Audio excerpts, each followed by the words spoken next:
Lower the coffin. The voice was calm, practiced, the kind that had ended meetings worth billions, and for a moment, the world obeyed it without question. Then another voice cut through the air, sharp and uninvited. Stop. She's not dead. Heads turned all at once, like a ripple through still water, as the entire funeral froze in a single breath. At the edge of the velvet-lined aisle stood a man in a faded security uniform, his badge slightly crooked, his hands trembling just enough to betray the storm inside him. Ethan Cole didn't look like someone who could interrupt a ceremony like this. Not here, not among tailored black suits and polished shoes that cost more than his monthly rent. A few guests chuckled under their breath. Someone whispered, "Who let him in?" Another voice followed, colder, sharper. "Security, remove him." But Ethan didn't move. He took one step forward, then another, his boots echoing faintly against the marble floor, each sound louder than it should have been in a room this silent. "I saw her," he said, his voice low but steady now. "She's still alive." A pause. Then laughter, soft at first, then spreading, controlled, almost polite, the kind reserved for someone who clearly didn't understand his place. At the front, beneath soft golden lights and white lilies arranged with surgical precision, the casket rested open, a final display of wealth even in death. Victoria Hale lay within, perfectly still, her expression composed, untouched by time or consequence, the kind of stillness that demanded acceptance. Ethan's eyes never left her. The world around him blurred into suits and whispers and judgment, but he saw only one thing. A detail so small it could have been nothing. A flicker, a memory, a truth no one else was looking for. "Sir," one of the private guards approached, voice tight with restraint, "you need to step outside." Ethan shook his head once. "If you bury her, you're not honoring her," he said quietly. "You're killing her." That changed something. Not much. Just enough. The laughter didn't return this time. It didn't need to. The silence that followed was heavier, uncertain, like the air before a storm no one had predicted. At the center of it all, a man in a perfectly tailored black coat turned slowly, his expression unreadable but his eyes sharp with irritation. Daniel Cross, acting CEO, the one who now controlled everything Victoria Hale had left behind. "This is a private ceremony," Daniel said, each word measured, controlled. "And you are out of line." Ethan met his gaze, not with defiance, not with anger, but with something quieter, something older. "I know what I saw," he said. The room held its breath. 3 words. Simple, unpolished. But they didn't break. And somewhere beneath the soft hum of the air conditioning and the distant roll of thunder outside, something shifted. Not loud, not obvious, just enough to make one person in that room lean forward instead of back. And for the first time since the funeral began, doubt entered the room, quietly, without permission. "You said you saw her," Daniel Cross repeated, his tone softer now, but edged with something colder, something that did not need to raise its volume to command attention. Ethan stood still, shoulders squared but not aggressive, as if he had already accepted whatever came next. "Then explain it," Daniel continued. "Explain how a certified medical team, 2 doctors, and a signed death certificate are all wrong, and you, a security guard, are right." A few murmurs returned, quieter this time, uncertain, like people testing the safety of their own assumptions. Ethan did not answer immediately. He looked past Daniel, past the polished shoes and the diamond cufflinks, back to the casket where Victoria Hale lay under soft light that made everything look peaceful, controlled, final. "It was not a theory," Ethan said at last. "It was a movement." A pause. Someone scoffed, but it died quickly. "I was on the night shift 3 nights ago," he continued, voice steady, grounded. "Level B parking, near the executive elevator. She came down alone. No assistant. No driver. No security detail." That drew a glance or two. Victoria Hale was never alone. "She looked tired," Ethan said. "Not weak. Just like someone carrying too much." His words slowed, not for effect, but because he was remembering, not performing. "She dropped something. A small silver case. I picked it up and handed it to her. She thanked me. She looked me in the eye." He stopped there, just long enough for the room to lean in. "And she blinked slowly. Twice. Like she was trying to stay awake." Silence answered him. Not agreement. Not belief. Just silence. Daniel's expression did not change, but his fingers tightened slightly at his side. People blink, Daniel said flatly. That is not evidence. That is biology. A few nods followed, relieved to have logic restored. Ethan shook his head once. Not like that, he said. I have a daughter. Lily. She is 9. When she gets a fever, when she is about to pass out, she blinks like that. Slow. Heavy. Like the body is fighting to stay here. The room shifted again. Not convinced, but no longer dismissive.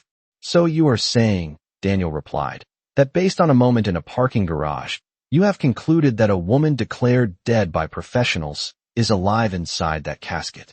Ethan met his gaze again. I am saying something did not make sense then, he said. And it does not make sense now. A beat. Then another. One of the older guests, a man with silver hair and a physician's posture, stepped slightly closer to the casket, not touching it, just observing. The movement was subtle, but it carried weight. Daniel noticed. We are not turning this into speculation, he said, voice firmer now. This ceremony will proceed. Then check. Ethan said, not louder, just clearer. One look. One confirmation. If I am wrong, I walk out, and you never hear from me again. 3 short sentences. No drama. No plea. Just an offer. The room held it, turning it over, measuring it against pride, against time, against the cost of being wrong. The wind outside pressed lightly against the tall glass windows, a low hum beneath the stillness. Somewhere in the back, a woman whispered, just check. It was not a command. It was not even directed at anyone. But it landed. Daniel's jaw tightened. For a fraction of a second, too small for most to notice, hesitation crossed his face. Then it vanished. No, he said. But the word did not settle the room the way it should have. Because now there was something else present. Not proof. Not yet. Just a question. And questions, once spoken, have a way of refusing to stay buried. No, Daniel said again. But this time the word did not land with authority. It landed with resistance, like a door pushed shut against a rising wind. The room did not return to normal. It did not resume its quiet acceptance. It hovered, suspended between certainty and doubt, and that was enough to change everything. Ethan did not argue. He did not step closer. He simply stood where he was, breathing steady, eyes fixed on the casket as if the answer was not something to be proven, but something already known. One of the private guards shifted beside him, waiting for a signal to escort him out, but that signal never came. Because across the room, the silver-haired man who had stepped forward earlier did not step back. He moved closer now, slow, deliberate, his polished shoes barely making a sound against the marble. Dr. Hayes, someone whispered. The name carried weight. Not power in the corporate sense, but something quieter. Authority earned over decades. He stopped beside the casket and looked down, not touching, just observing, the way someone trained to notice what others missed. Daniel noticed him too. Doctor, Daniel said, voice controlled, this is not necessary. Dr. Hayes did not look up. That depends, he replied calmly, on whether certainty is more important than truth. A faint shift moved through the room again, like a current no one could see, but everyone could feel. Daniel's expression hardened. We have medical confirmation, he said. Signed. Verified. By whom? Dr. Hayes asked, still not raising his voice. And how quickly? That question lingered longer than the others. Not louder, just deeper. Ethan exhaled slowly, not in relief, not in victory, but in recognition. Someone else was seeing it now. She was not alone that night. Ethan said quietly, not to interrupt, but to add. There was a car waiting outside the garage. Black sedan. Engine running. No driver visible. She hesitated before getting in. 3 short sentences.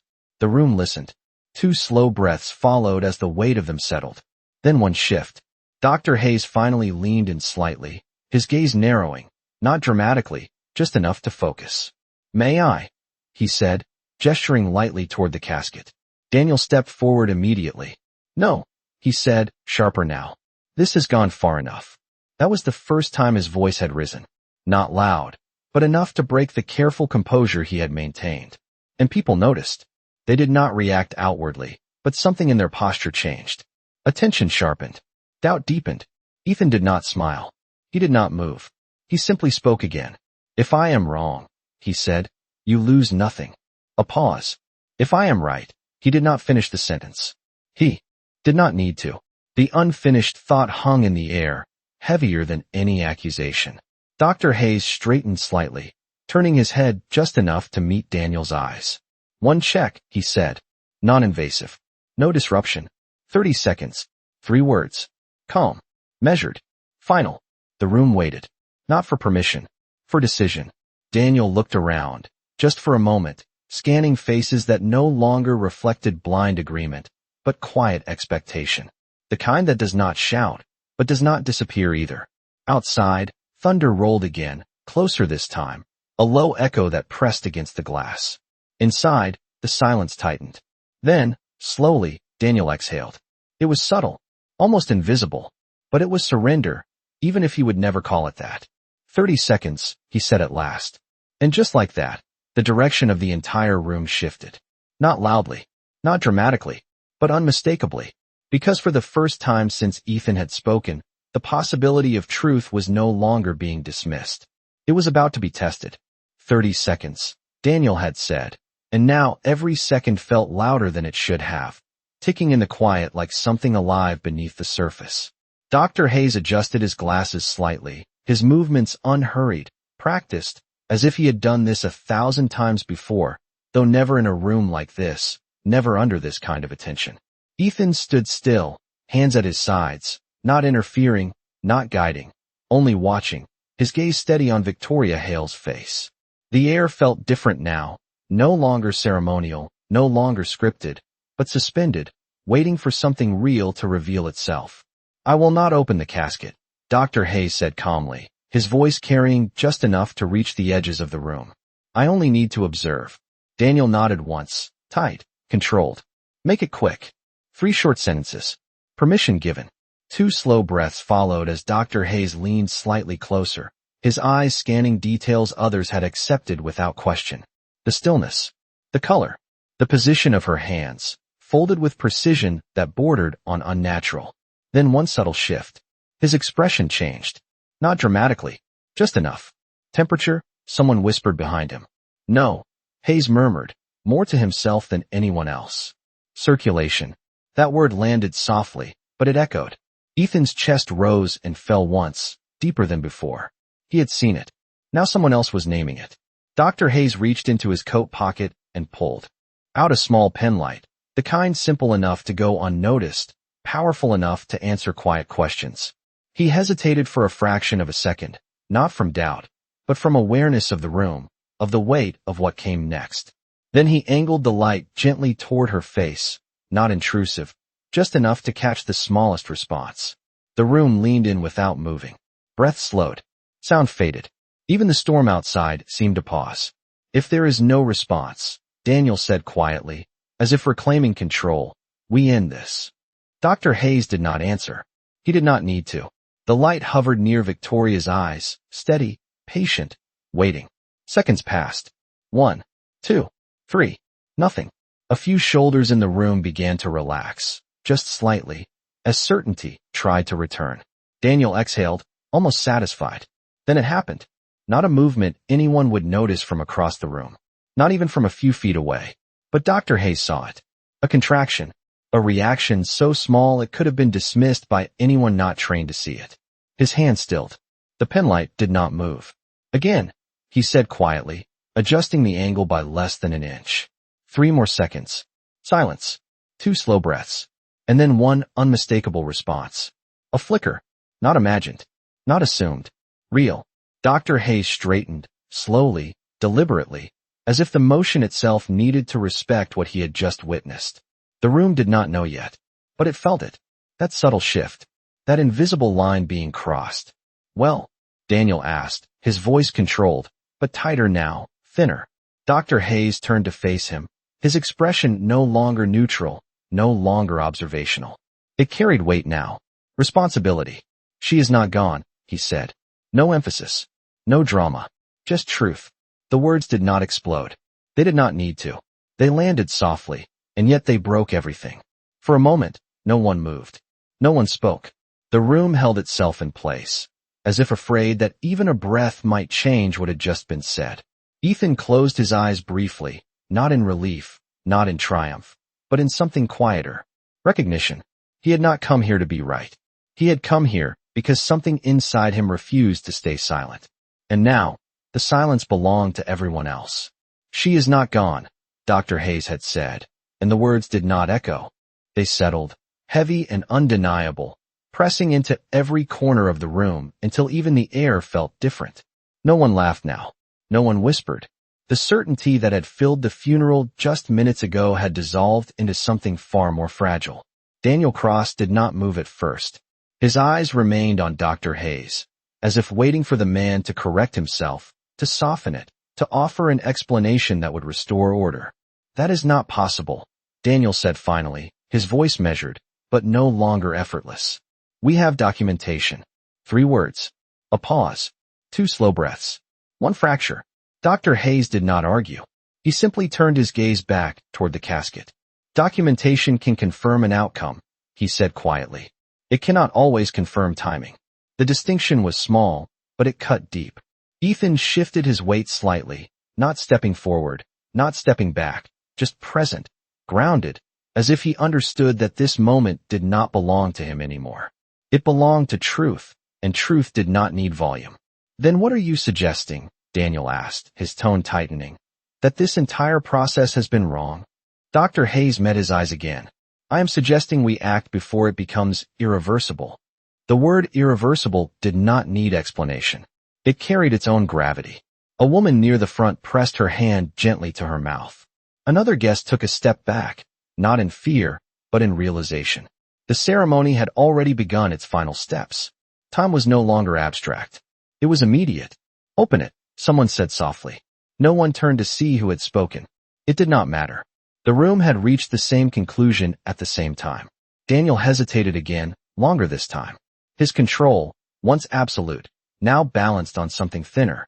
We cannot disrupt this without cause, he said, but the words sounded different now, less like authority, more like defense. Ethan spoke, his voice calm, unforced. You already have cause. 3 words. No accusation. No emotion. Just fact.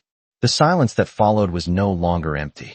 It was full, dense with expectation, with the quiet pressure of people who had seen enough to know that looking away was no longer an option. Daniel's gaze moved across the room, searching for agreement, for support, for anything that would allow him to hold the line.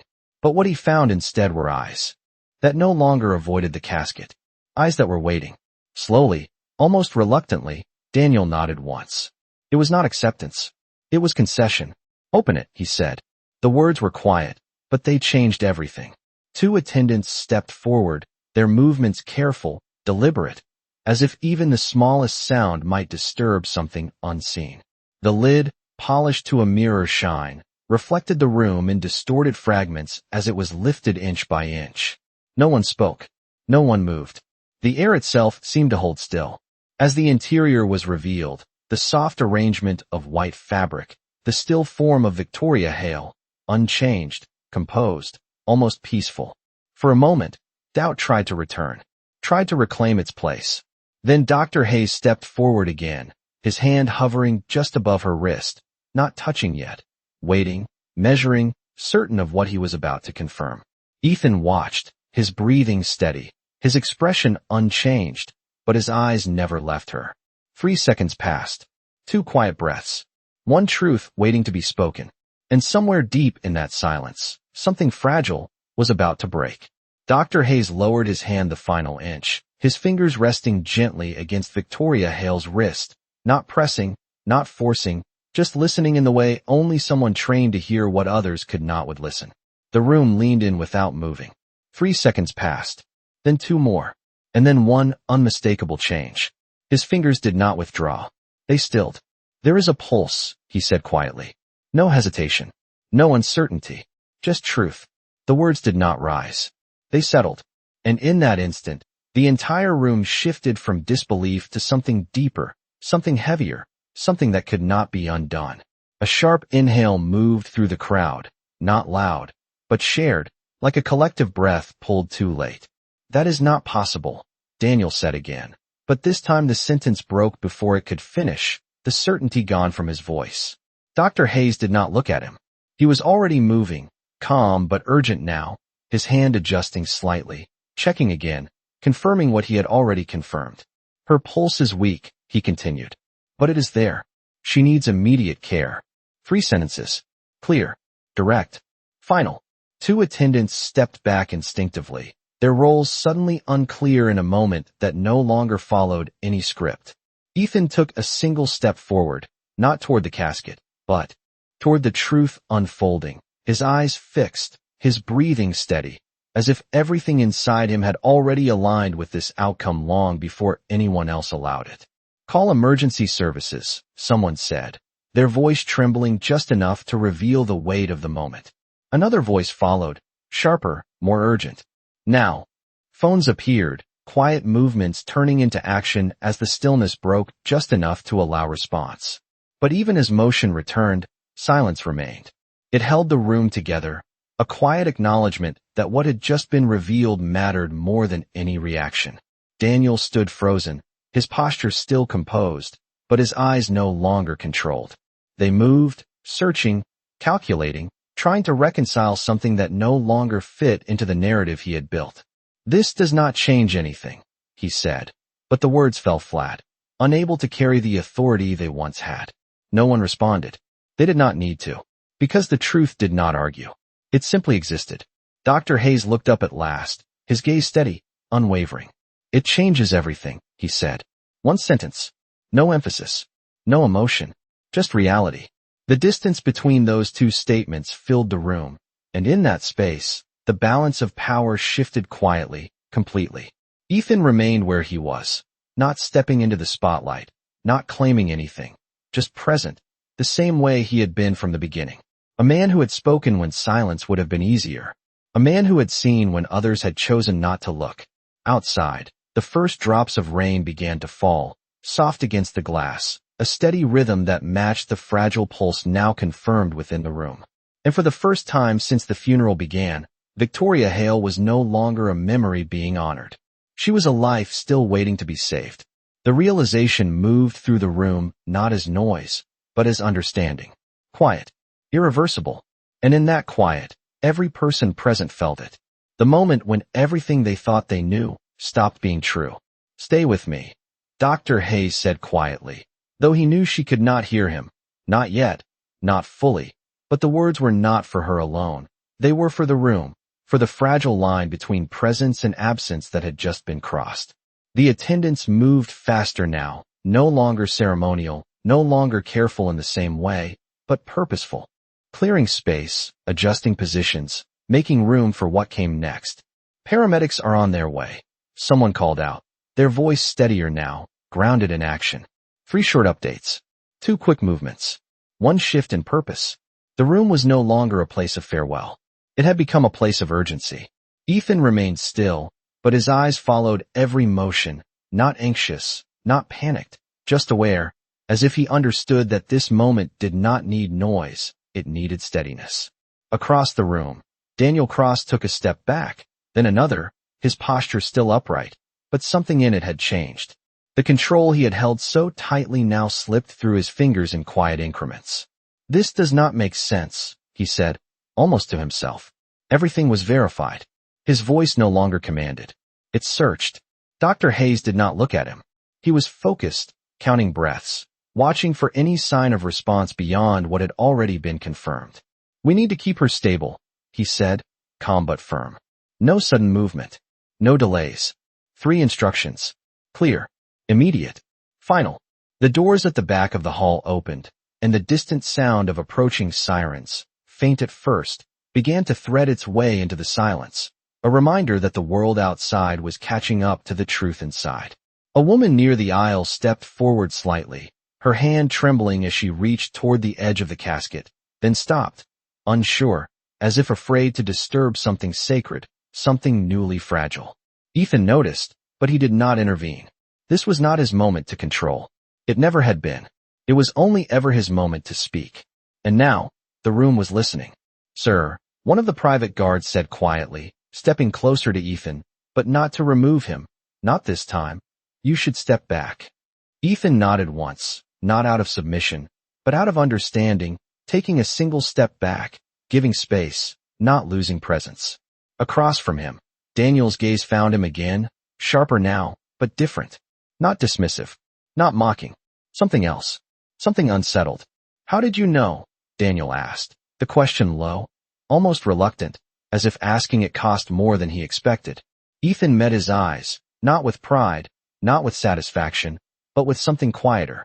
"I did not know," he said. "I just did not ignore it." 3 words. A pause. 2 breaths. 1 truth. The answer did not accuse. It did not challenge.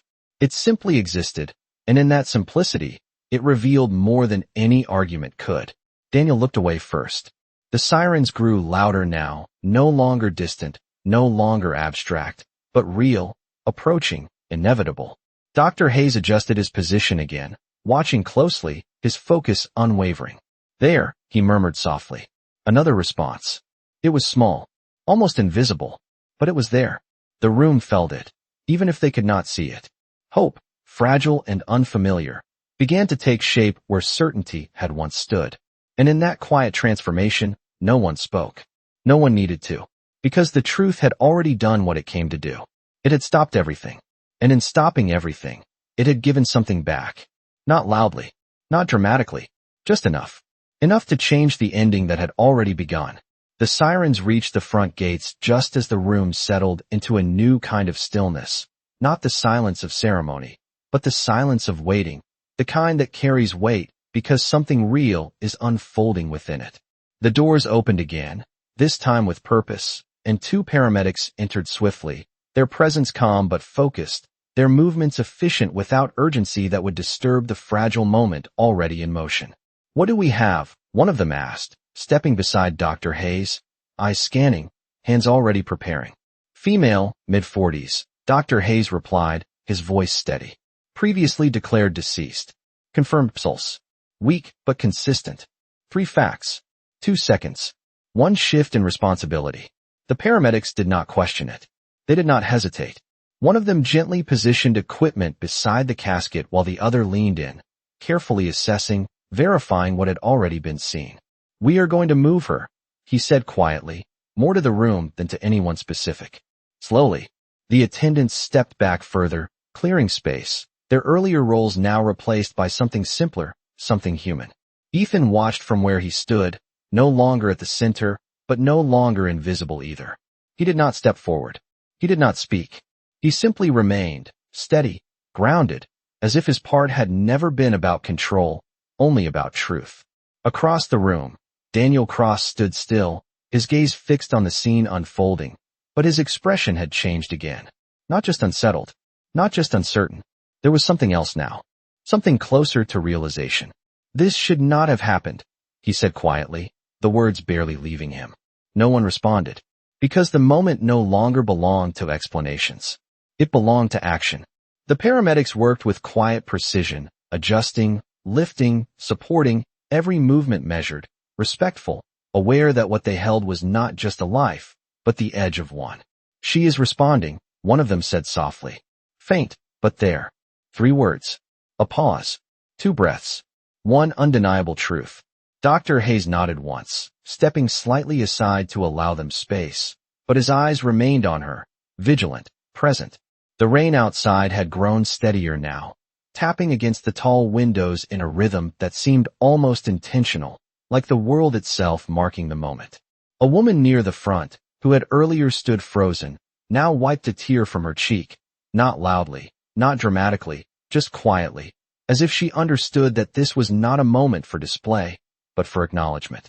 Ethan lowered his gaze for a brief second, then lifted it again, his expression unchanged, but something in his eyes softer now, not relief, not pride, just a quiet acceptance that what needed to be seen had been seen.